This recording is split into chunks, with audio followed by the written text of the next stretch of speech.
देखो class 9th NCERT exercise है 4.1 और क्वेश्चन नंबर हम लोग करने जा रहे हैं 1। तो इस वीडियो में हम एक्सरसाइज 4.1 कंप्लीट करेंगे, लेकिन क्वेश्चन नंबर फर्स्ट शुरू कर लेते हैं कि the cost of a notebook is 2 is the cost of a pen. हम सभी जानते हैं यह बात, अगर कॉमन सेंस से भी बात अगर सोचते तो हम लोग को यह बात पता होता कि नोटबुक का जो प्राइस होता है वह पेन के कंपैरिजन में, पेन के कंपेयर में अगर देखा जाए तुलना में क्या होगा, ग्रेटर होगा, ज़्यादा होगा। ये सभी हम लोग जानते ही हैं, बहुत छोटा सा बात है ये कि नोटबुक का जो प्राइस है वो पेन से क्या होगा, ज़्यादा होगा। और क्वेश्चन में जो स्टेटमेंट है उससे भी स्पष्ट हो जाता है कि ये ज़्यादा होगा। हमें बोला जा रहा है कि the cost of a notebook is 2 is the cost of a pen. और इस चीज को, इस स्टेटमेंट को एक इक्वेशन के फॉर्म में कन्वर्ट करना है। यह बोला जा रहा है कि नोटबुक का जो प्राइस है पेन के प्राइस से 2 गुना है। 2 इस मतलब होता है 2 गुना, 2 टाइम्स ज़्यादा। ठीक है, तो यहाँ पर हम लोग मान लेते हैं यह बात, लेट क्या मान लेते हैं, the cost of notebook cost of a notebook is equal to, हम लोग मान के चलते हैं नोटबुक x रुपये का है, जबकि the cost of a pen, pen का जो कॉस्ट है वह y है। अकॉर्डिंग टू क्वेश्चन के अकॉर्डिंग हम देखेंगे तो क्या पाएंगे, x is equal to y लिख देना पर्याप्त नहीं होता, इसलिए हम लोग 2y से मल्टीप्लाई कर दिए। क्योंकि क्वेश्चन को अगर ध्यान से पढ़ोगे तो तुम्हें ऐसा लगेगा इसमें 2 से मल्टीप्लाई करना होगा, लेकिन सिंपल सा बात है कि ऑलरेडी हम लोग जान रहे थे कि नोटबुक जो है महंगा है। अगर महंगा चीज़ में 2 से मल्टीप्लाई कर देंगे तो और महंगा पड़ जाएगा, जो कि इक्वलिटी का साइन नहीं दे पाएगा। तो ये दोनों को बैलेंस करने के लिए हम लोग क्या करते हैं कि नोटबुक का प्राइस तो x माना था, पेन का प्राइस y माना था। अब पेन का प्राइस नोटबुक के इक्वल करने के लिए हमने क्या कर दिया, पेन में 2 से मल्टीप्लाई कर दिया, और इस प्रकार x minus 2y is equal to 0 आ गया, जो कि इस क्वेश्चन का आंसर है। हमें बोला था कि 2 वेरिएबल में इसको रिप्रेजेंट करना है, इसलिए हमने x और y माना था। ठीक है, अदरवाइज x से भी काम चल सकता था। अब हम लोग देखेंगे क्वेश्चन नंबर इसका 2। तो देखो क्वेश्चन नंबर हम लोग 2 डिस्कस करेंगे। Express the following linear equation in form of ax plus by plus c is equal to 0 and indicate the value of a, b and c in each case. तो first question में हमें है दिए given कि 2x plus 3y is equal to 9.35 पर बार है। तो इसको हम लोग को रिप्रेजेंट करना है x plus b y plus c is equal to 0 के फॉर्म में, जो कि एक स्टैंडर्ड फॉर्म होता है किसी भी लीनियर इक्वेशन इन 2 वेरिएबल का। तो उसको स्टैंडर्ड फॉर्म में कन्वर्ट करना है, साथ ही साथ हमें यह बतलाना भी है इस इक्वेशन में a कौन है, b कौन है और c कौन है। तो चलो इसको हम लोग सॉल्व करते हैं। क्वेश्चन है कि 2x plus 3y is equal to 9.3 पर बार। कितना इजी लगेगा देखना ध्यान से कि 2x प्लस 3y प्लस का इधर है तो माइनस का 9.35 पर बार इज इक्वल टू, इधर से अब कुछ नहीं तो बचा 0। क्या बच गया, 0। अब हम लोग यहां पर लिखेंगे, कंपेयरिंग करेंगे। कंपेयरिंग किसका कंपेयरिंग करेंगे, 2x प्लस 3y माइनस 9.35 पर पावर बार इज इक्वल टू 0 विथ किसके साथ, विथ किसके साथ कराएंगे हम लोग, जो हमें इक्वेशन यहाँ पर एक जनरल फॉर्म यानी स्टैंडर्ड फॉर्म में दिया है उसके साथ, विथ एक्स स्क्वायर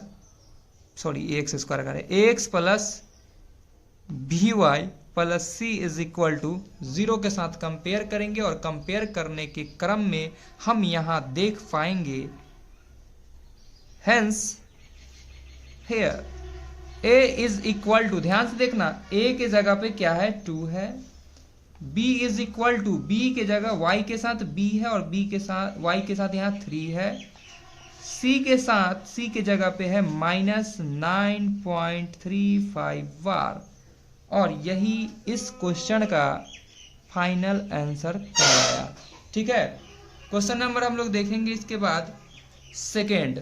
देखो सेकेंड क्वेश्चन में क्या है, क्वेश्चन नंबर सेकेंड जो है वह है x minus y by 5 is minus 10 is equal to 0।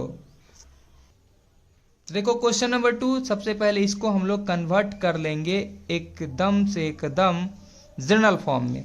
तो ये क्वेश्चन जो है वही कहानी है, x minus y by 5 minus का 10 इज इक्वल टू 0। एक अपना तरीका हो सकता है कि बोथ साइड हम लोग 5 से मल्टीप्लाई कर दे, या दूसरा तरीका हो सकता है हम लोग एलसीएम ले ले। तो एलसीएम इसका देगा 5 और यहाँ से बन जाएगा 5x माइनस का 5 के टेबल में 5 कितना टाइम्स, 1 टाइम्स, यानी y एज इट इज रहेगा, माइनस इसके नीचे कुछ नहीं, मतलब 1 के टेबल में 5 कितना टाइम्स आ जाता है, 5 टाइम्स। तो हो जाएगा 50 इज इक्वल टू 0। और हमने यहाँ से देखा कि ये बन जाता है 5x माइनस वाई माइनस का 50 इज इक्वल टू 0। ये डिवाइड का इधर आया तो मल्टीप्लाई का 5, और यहाँ पर हमने देखा ये बन गया 5x minus y minus 50 is equal to 0। अब इसका हम लोग क्या करेंगे, कंपेयर करेंगे, ठीक है। तो लिख देंगे comparing 5x minus y minus 50 is equal to 0 with किसके साथ करेंगे, तो देख सकते हो हम लोग करेंगे ax plus b y plus c is equal to 0 के साथ करेंगे। तो हम क्या पाएंगे, a इज इक्वल टू पाएंगे, ध्यान से देखना, a की जगह पे है 5, b की जगह पे है कुछ नहीं तो माइनस का 1, और c की जगह पर क्या है, बहुत बड़ा का टर्म है माइनस का 50, और यही आंसर हो जाएगा। उम्मीद करते समझ में आया होगा। अब हम लोग आते हैं क्वेश्चन नंबर 3 की तरफ। तो क्वेश्चन नंबर 3 में क्या है, ध्यान से देखना। क्वेश्चन नंबर अपना जो 3 है वह क्वेश्चन क्या है कि माइनस का 2x प्लस का 3y इज इक्वल टू 6। तो ये भी क्वेश्चन बहुत ही आसान है, इसको भी हम लोग सॉल्व करेंगे। माइनस का 2x प्लस का 3y प्लस का 6 इधर आया तो माइनस का 6 इज इक्वल टू 0। अब इसको हम लोग क्या करेंगे, कंपेयर करेंगे। लिखेंगे comparing minus 2x plus 3y minus 6 is equal to 0 with ax plus by plus c is equal to 0। इसके साथ हम लोग कंपेयर करेंगे। जब कंपेयर करेंगे तो हम लोग यहाँ क्या पाएंगे, a के जगह पे क्या पा रहे, देखो ना, x के साथ है a जबकि x के साथ है -2। b की जब बात करते हैं यहाँ y के साथ b था तो यहाँ y के साथ क्या है, 3 है। c की जब बात करते हैं तो c की जगह पर यहाँ c है जबकि c की जगह यहाँ पर -6 है, और ये इसका फाइनल आंसर है। क्वेश्चन नंबर हम लोग देखेंगे इसका 4th। तो क्वेश्चन नंबर 4th जो है वह क्वेश्चन है x is equal to 3y। काफ़ी इजी क्वेश्चन है, घबराना नहीं है। तो यहाँ पर हम लोग देख सकते हैं सॉल्यूशन करने में x प्लस का 3y इधर है तो माइनस का 3y इज इक्वल टू 0। अगर तुम इसको ध्यान से देखोगे तो तुम्हें c की जगह कुछ नहीं दिख रहा है, that means x minus 3y plus 0 रहा होगा, इज इक्वल टू 0। अब इसको हम लोग क्या करेंगे, कंपेयर करेंगे। तो यह बात लिखते हैं comparing x minus 3y plus 0 is equal to 0 with ax plus by plus c is equal to 0। यहाँ हम लोग देख पाएंगे a इज इक्वल टू कुछ नहीं तो सबका मालिक 1 होता है, b is equal to y के साथ देखो ना क्या है, -3 है जबकि c की जगह देख ही रहे हो कुछ नहीं तो 0 है। ये आंसर हो गया। और क्वेश्चन नंबर हम लोग अब धीरे धीरे बढ़ते बढ़ते आ जाते हैं क्वेश्चन नंबर 5 की तरफ। टोटल नंबर ऑफ क्वेश्चन है 8। अगला क्वेश्चन है कि 2x is equal to minus का 5y, ठीक है। तो यहाँ पर हम लोग करेंगे कि 2x माइनस का 5y इधर है तो प्लस का 5y इज इक्वल टू 0। यहाँ भी इसको और अच्छे ढंग से समझा जाए तो लिखेगा 2x प्लस का 5y प्लस का 0 इज इक्वल टू 0। यहाँ भी लिखेंगे हम लोग कंपेयरिंग करेंगे, comparing 2x plus 5y plus 0 is equal to 0 with किसके साथ करेंगे तो ax plus by plus c is equal to 0 के साथ। तो a इज इक्वल टू हमने क्या देखा, a इज इक्वल टू यहाँ 2 देखा, b इज इक्वल टू हमने क्या देखा 5, जबकि c इज इक्वल टू 0 देखा, और यही इसका फाइनल आंसर हुआ। क्वेश्चन नंबर हम लोग बढ़ते हैं 6 की तरफ। क्वेश्चन नंबर 6, तो क्वेश्चन नंबर 6 जो है अपना वह है 3x प्लस का 2 इज इक्वल टू 0। ठीक है, यहाँ भी देख सकते हो तुम लोग y नहीं दिख रहा है, यानी कि 3x प्लस 0 इंटू वाई रहा होगा प्लस 2 इज इक्वल टू 0, और इसको भी हम लोग करते हैं comparing 3x plus 0 into y plus 2 is equal to 0 साथ किसके with ax plus by plus c is equal to 0 के साथ। Here a is equal to 3, b is equal to 0 and c is equal to 2, और यही final answer हुआ। Question number हम लोग बढ़ रहे हैं छोटे छोटे चहलकदमी के साथ। क्वेश्चन नंबर आ जाते हैं हम लोग 7 पे, जो कि क्वेश्चन है y minus 2 is equal to 0। यहाँ भी हम लोग देखेंगे इस चीज़ को, जगह की कमी है इसलिए हम ऐसे लिखते जा रहे हैं, तुम लोग एक लाइन बढ़ करके लिखना। y तो दिख रहा है लेकिन 0 क्या नहीं दिख रहा है, इसमें x नहीं दिख रहा है, यानी 0 इंटू एक्स रहा होगा, प्लस का y माइनस का 2 इज इक्वल टू 0।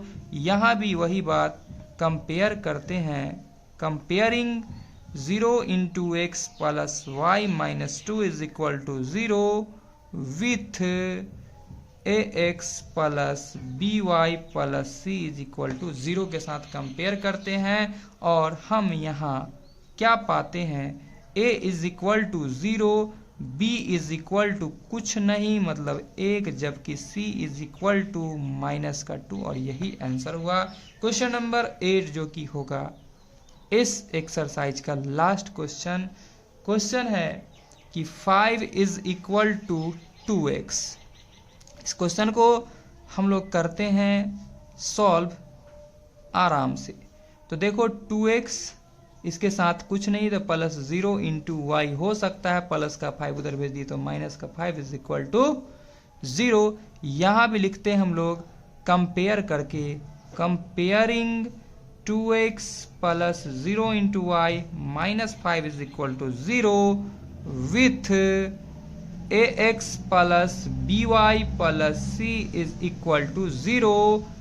हेयर क्या पाएंगे, a is equal to 2, b is equal to 0 and c is equal to minus 5, और यही अपना फाइनल आंसर होता है। इस प्रकार यह एक्सरसाइज हो जाता है समाप्त।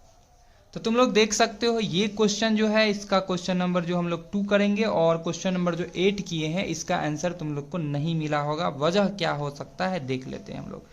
हमने इसे सिंपलेस्ट फॉर्म में कन्वर्ट किया, उसके बाद इसका कोफिशिएंट लिखा है, जबकि अगर हम लोग NCERT की माने तो उन्होंने क्या किया है, कंपेयर करने के बाद a इज इक्वल टू इसी को कंपेयर किया है ax plus by plus c के साथ, और a का कोफिशिएंट यहाँ पर उसके अकॉर्डिंग a कहा जाएगा, जो कि सही है। ये भी आंसर सही होगा अपना। b इज इक्वल टू इसका कोफिशिएंट कहा जाएगा। देख सकते हो y के में मल्टीप्लाई किस चीज़ से हुआ है, तो माइनस का 1/5 के साथ मल्टीप्लाई हुआ है, जबकि c इज इक्वल टू यहाँ से -10 होगा। तो ये भी आंसर राइट होगा, और ये भी आंसर कहीं से रॉन्ग नहीं है।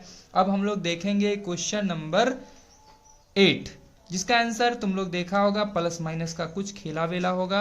क्यों हुआ है ऐसा, हमने इसे यहीं पे रखा, और NCERT की माने तो इसने क्या किया इसके साथ, चलो हम लोग यहाँ पर देख ले। NCERT क्या किया था, इसे 5 इज इक्वल टू 2x लिखा था, और NCERT ने किया था कि 2x को इस पार ले आए तो माइनस का हो गया था 2x। समझ में आ रहा है बात, इधर ले आए तो माइनस का 2x, और ये प्लस का 5 as it is equal to इधर रह जाता है 0। NCERT की माने तो यही किया है कि माइनस का 2x प्लस वाई नहीं दिख रहा है तो 0 into y plus 5 is equal to 0। अगर इसका कंपेयर करते हम लोग ax plus b y plus c is equal to 0 के साथ, तो जाहिर सी बात है, जाहिर सी नहीं जाहिर सी बात है कि a इज इक्वल टू -2 आएगा, जबकि b इज इक्वल टू 0 आएगा और c इज इक्वल टू क्या आएगा, प्लस का 5 होगा और यह भी आंसर सही माना जाएगा। तो उम्मीद करते हैं वीडियो समझ में आया होगा, वीडियो में सारे क्वेश्चन और कॉन्सेप्ट भी कि हमने कैसे इस क्वेश्चन को किया और एनसीईआरटी ने इस क्वेश्चन को कैसे किया था। और क्वेश्चन नंबर 2 में भी हमने यह देखा था कि हमने इस क्वेश्चन को सबसे पहले सिंपलेस्ट फॉर्म में कन्वर्ट किया, उसके बाद कोफिशिएंट वो लिखा जो कि आंसर से मैच नहीं खाया, फिर हमने क्या किया, उसी फॉर्म में छोड़कर ax plus b y plus c is equal to 0 के साथ कंपेयर किया, तो हमने पाया कि आंसर एनसीईआरटी के मुताबिक बिल्कुल सही आया है। तो उम्मीद करते हैं वीडियो पसंद आया हो।